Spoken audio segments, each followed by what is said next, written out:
మిమ్ములను మధురముగా ఉంచే నీడ. పరమగీతముల గ్రంథం 2వ అధ్యాయం. పరమగీతముల గ్రంథం 2వ అధ్యాయం. పరిశుద్ధ గ్రంథములో పరమగీతముల గ్రంథం 2వ అధ్యాయం 8వ వాక్యాన్ని ఎవరైనా ఒకరు చదివితే అక్కడ రాయబడిన మాట ఏమిటంటే, 3వ వాక్యం. పరమగీతముల గ్రంథం 2వ అధ్యాయం 3వ వాక్యం. అడవి వృక్షములలో జల్దరు వృక్షం ఎట్లున్నదో పురుషులలో నా ప్రియుడు అలా ఉన్నారు. ఆనందభరితనై నేనతని నీడను కూర్చుందును. గమనించాలి ఈ మాట. ఇక్కడ ప్రియుడు యేసయ్య, ప్రియురాలు సంఘం. ఒక ప్రియురాలు తన ప్రియుని గురించి చెప్పుచున్న మాట ఏమిటంటే, నా ప్రియుడు పెద్ద పనికిమాలినోడు అని చెప్పడం లేదు. నా ప్రియుని నీడ నాకు మధురమునిస్తుంది. అదే 3వ వాక్యం మీరు క్లుప్తంగా చదివితే, ఆనందభరితనై నేను అతని నీడలో కూర్చుంటిని, అతని ఫలం నా జిహ్వకు మధురం.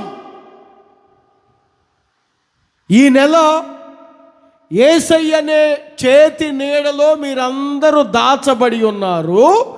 ఆ నీడ మిమ్మును మధురముగా ఉంచబోతుంది. కొంచెం గట్టిగా చెప్పండి. కొన్ని ప్రియుని నీడలు ఉంటాయి.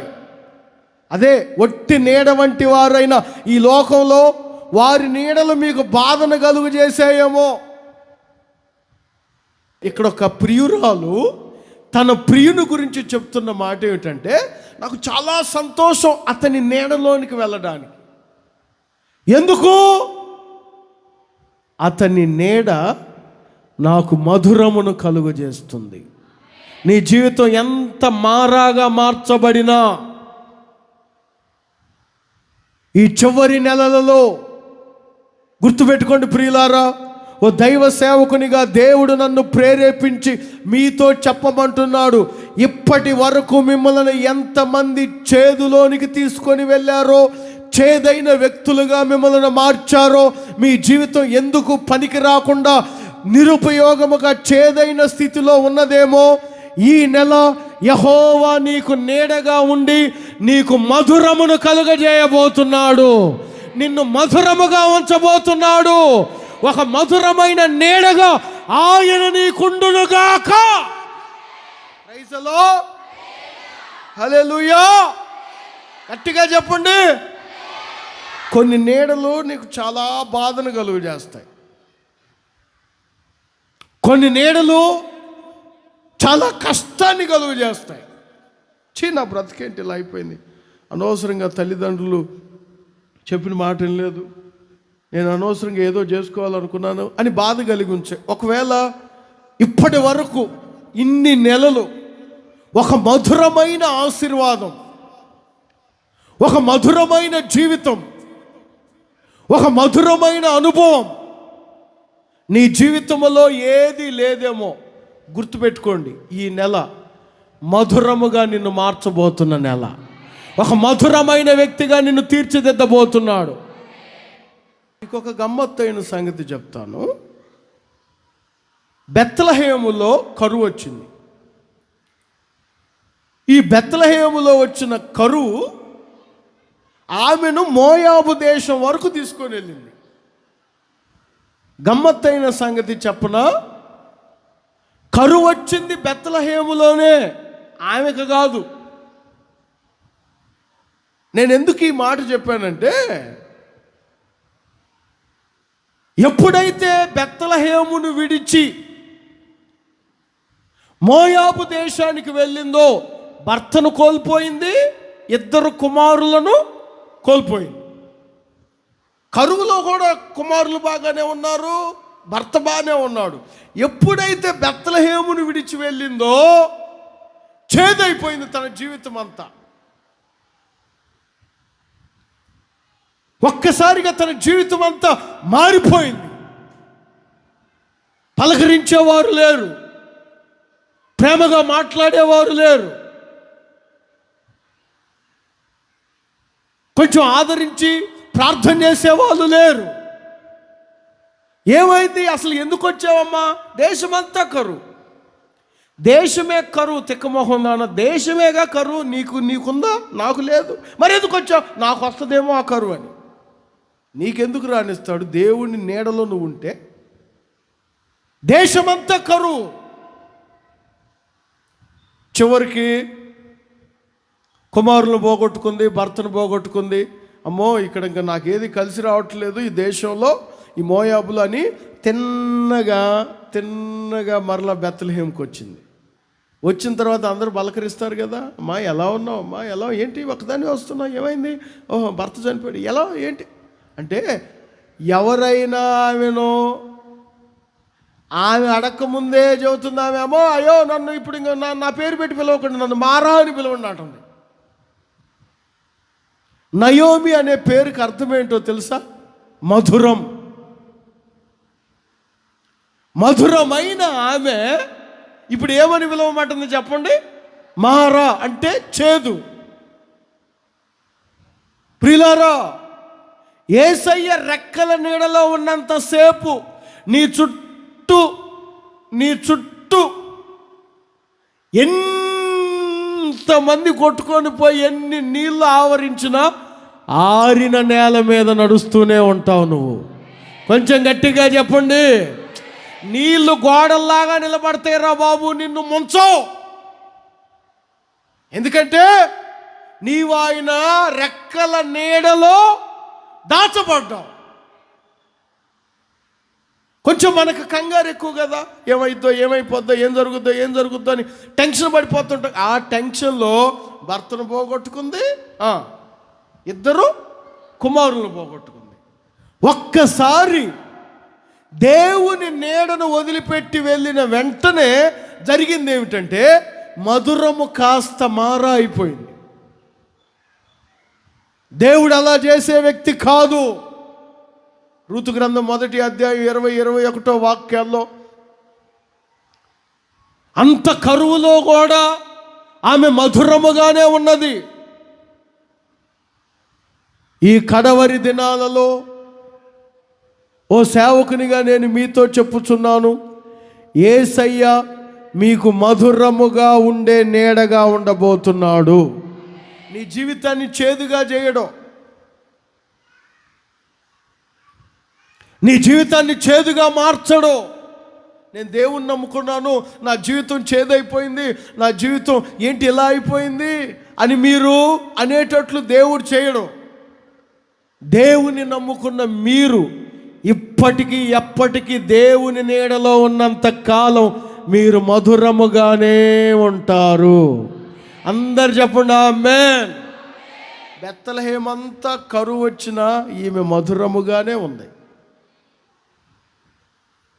నా యేసయ్య మిమ్మల్ని ఒక మధురమైన వ్యక్తిగా ఉంచబోతున్నాడు. నీవెవరికి భారముగా ఉండవు, నీవెవరికి చేదుగా ఉండవు, నీవెవరికి తృణీకరింపబడిన వ్యక్తిగా ఉండవు. ఒక మధురమైన వ్యక్తిగా నీ ఉండబోతున్నావు. ఒక మధురముగా నిన్ను యేసయ్య మార్చబోతున్నాడు. ఒక ప్రియమైన వ్యక్తిగా నీ కుటుంబములో, నీ సంఘములో, నువ్వు చేస్తున్న ఉద్యోగములో, నువ్వు చేస్తున్న వ్యాపారములో ఒక మధురమైన వ్యక్తిగా దేవుడు నిన్ను ఉంచునుగాక. దేవుడు నిన్ను ఉంచునుగాక. ప్రియులారా, అప్పటి వరకు ఎర్ర సముద్రమును దేవుడు వారిని దాటింపజేసి చాలా సంతోషంగా పాటలు పాడుకుంటూ వచ్చారు. చాలా సంతోషంగా. ఈ మాటలు మీరు జాగ్రత్తగా వినాలి. చాలా సంతోషంగా పాటలు పాడుకుంటూ, డ్యాన్సులు వేసుకుంటూ, పిచ్చి గంతులన్నీ ఎగురుకుంటూ వచ్చిన తరువాత ఒక ప్రదేశానికి వచ్చారు. నిర్గమాకాండం 15వ అధ్యాయం అందరూ చూడాలి. నిర్గమాకాండం 15వ అధ్యాయం. ఈ నిర్గమాకాండం 15వ అధ్యాయంలో మీరు అందరూ గమనించండి. నిర్గమాకాండం 15వ అధ్యాయంలో మారా అనే ప్రదేశానికి వచ్చారు. అర్థమవుతుందా? అప్పటికి చాలా దప్పిక అవుతుంది వారికి. మారా అనే ప్రదేశానికి ఎప్పుడైతే వచ్చారో, ఈ మారా అనే ప్రదేశంలో నీళ్ళన్నీ చేదు. 23వ వాక్యంలో ఉంటుంది, 15వ అధ్యాయం 23వ వాక్యం. మారా నీళ్లు చేదైనవి గనుక త్రాగలేకపోయారు, దానికి మారా అని పేరు పెట్టారు. ఇక్కడ నేను మిమ్మల్ని ఒక ప్రశ్న అడగాలి, తల్లపైకి లేపి నా మాటను వినండి, జాగ్రత్తగా మీరు గమనించాలి. ఇంకొక ప్లేస్కి వెళ్ళి తాగుదాంలే అని అనుకోలేకపోయారు. ఇప్పుడు అక్కడ నీళ్ళు బాగలేకపోతే ఇంకో చోటుకి వెళ్దాం, అక్కడ ఇల్లు అద్దెకుందాం, అది బాగలేకపోతే ఇంకో చోటుకి వెళ్దాం. ఇప్పుడైతే ఆల్టర్నేట్ ఆప్షన్లు ఉన్నాయి. అర్థమవుతుందా? పల్లె వెలుగు కాకపోతే ఎక్స్ప్రెస్, ఎక్స్ప్రెస్ కాకపోతే సూపర్ లగ్జరీ, సూపర్ లగ్జరీ కాకపోతే ఇందిరా కాకపోతే రాజహంస అనే హంస, ఏదో ఒక హంస. ఆప్షన్లు ఉన్నాయి. వారికి ఆప్షన్ లేదు. అప్పటికి ఒక అరణ్య ప్రాంతం నుంచి వచ్చారు, షూరు నుంచి వచ్చారు, అక్కడ నీళ్లు లేవు. ఇప్పుడు మారాకు వచ్చారు, ఈ నీళ్ళేమో చేదైపోయినాయి. ఇంకో చోటకి వెళ్ళే లోపు ఎంతమంది చచ్చిపోతారో తెలియదు. అర్థమవుతుందా? ఎర్ర సముద్రాన్ని దాటి షూరు అరణ్యంలోనికి వచ్చారు, చక్కగా గంతులు వేసుకుంటూ పాటలు పాడుతూ. అక్కడ నీళ్లు లేవు. సరే ఇంకొంచెం ముందుకెళ్తే నీళ్ళుంటాయిలే అని ప్రయాసతోనే మారాకు వచ్చారు. అక్కడ నీళ్ళున్నాయి కానీ ఎలా ఉన్నాయి? చేదు. ఇంకొక చోటకు వెళ్దామా? ఇంకో చోటకి వెళ్ళేలోపు ఎంతమంది చచ్చిపోతారో, ఎంతమంది ఎదురు తిరుగుతారో తెలియదు. మరి ఏం చేద్దాం? యెహోవాకు ఒక చిన్న ప్రార్థన చేశాడు మోషేకు దేవుడు ఒక మాట చెప్పారు, ఆ కనబడుతున్న నీళ్ళలో ఏదన్నా ఒకటి వేసేయి, ఒక చెట్టు చూపించి వేసేయి అన్నాడు. వేశారు. ఆ నీళ్ళని ఇప్పుడు త్రాగమని చెప్పాడు. వెంటనే ఆ నీళ్ళు ఏమైపోయాయో తెలుసా? మధురములాయను. అందరూ చూడండి ఆ మాట. 25 24 చూడండి, 25లో ఉంటుంది. అంతటా యెహోవా అతనికి ఒక చెట్టును చూపెను, అది ఆ నీళ్ళల్లో వేసిన తరువాత ఆ నీళ్లు. ఇప్పుడు తల్లపైకి లేపి నా మాటను గమనించాలి. అందరూ చూడండి, నన్ను, బైబిల్ కాదు నన్ను చూడండి. మీరు బైబిల్ చూడొద్దు, నన్ను చూడండి. ప్రదేశం మారిందా? చెప్పాలి, అందరు చెప్పాలి.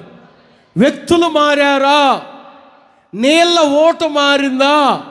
అదే నీళ్ళ ఓట, అదే ప్రాంతం, అదే ప్రజలు. కానీ మారిందేమిటో తెలుసా? చేదు పోయి మధురం వచ్చింది. కొంచెం గట్టిగా చెప్పండి, ఇంకొంచెం గట్టిగా చెప్పండి. ఇన్ని సంవత్సరాలు ఒకవేళ నిన్ను ఎవరు చేదు అంటున్నారో నాకు తెలియదు. గొప్ప మార్పు రాబోతుంది. నీవే మధురముగా మారబోతున్నావు. దాని కొరకు వాస్తు మారిన అవసరంలా, బాత్రూమ్ పగలు కొట్టిన అవసరంలా, బెడ్రూమ్ మార్చిన అవసరంలా, ఏమి మార్చొద్దు. ఒక చిన్న ప్రార్థన చేసుకోండి. మధురమైన నీకు నీడగా దేవుడు ఉండబోతున్నాడు. కొంతమంది చెబుతుంటారు పెళ్లి సంబంధాలు కుదరట్లేదని, గుమ్మం పగలు కొట్టో, ముందు తలకాయ పగలు కొట్టుకోండి. కలిసి రావట్లేదు, ఇంకొక ఇంటికి పోదాం. కలిసి రావట్లేదు, ఇంకొక విత్తనం వేద్దాం. కలిసి రావట్లేదు, ఇంకొక స్కూల్ మారుదాం. కలిసి రావట్లేదు, ఇంకొక కాలేజీకి వెళ్దాం. ఏం మారకండి. ప్రదేశం అదే, ప్రాంతం అదే, నీళ్లు అవే. కానీ దేవుడు ఆ రోజు దాన్ని మధురముగా మార్చాడు. విశ్వసించండి ప్రియులారా. ఈరోజు ఒక దైవ సేవకునిగా చెప్తున్నాను, నీ పిల్లలే, నీవు దిట్టిన పిల్లలే, నీ జీవితమే, నీ కుటుంబమే. ఏంటి నా కుటుంబం ఇప్పటి వరకు చేదు అని అనుకున్నావా? ఈ నెల దేవుడు మధురముగా మార్చబోతున్నాడు. ఒక మధురమైన ఆశీర్వాదాన్ని దేవుడు నీకు ఇవ్వబోతున్నాడు. 70 సంవత్సరాలు దేవుడు పట్టించుకోలేడు.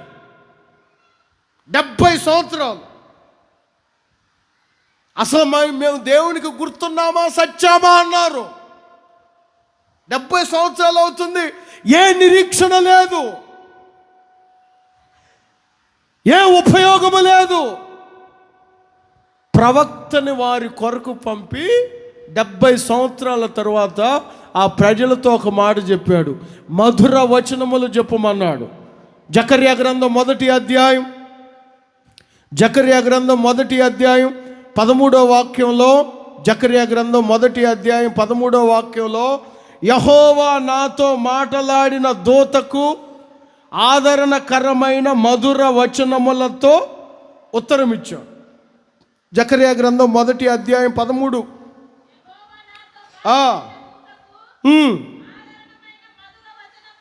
ఏంటా మధుర వచనమో తెలుసా? 17వ వాక్యాన్ని చూడండి. నా పట్టణములను మరి ఎక్కువ భాగ్యముతో నింపబోతున్నాను. ఇప్పటి వరకు పాడుబడిన పట్టణం, ఇప్పటి వరకు పనికిరాని పట్టణం, ఇప్పటి వరకు చేదైన పట్టణం, ఇప్పటి వరకు ఎవ్వరు నిన్ను అసహించుకుంటున్నారు అందరూ, అలాంటి పట్టణం ఇప్పుడు మరి ఎక్కువ భాగ్యముతో నింపబోతున్నాడు. ప్రియులారా, విశ్వసించండి. ఈ నెల ఎంతమంది నిన్ను అవమానపరిచి, ఎంతమంది నిన్ను చేదని తృణీకరించి, ఎంతమంది నిన్ను అసహ్యకరంగా, నీకు అభ్యంతరకరముగా ఎంతమంది నీవు వినేటట్లు నిన్ను అసహించుకొని మాట్లాడుతున్నారో, వారి నోట నీ గురించి మధుర వచనాలు వినబోతున్నావు. మధుర వచనాలు వినబోతున్నావు. మధురమైన నీడగా ఆయన నీకు ఉండునుగాక. Praise the lord.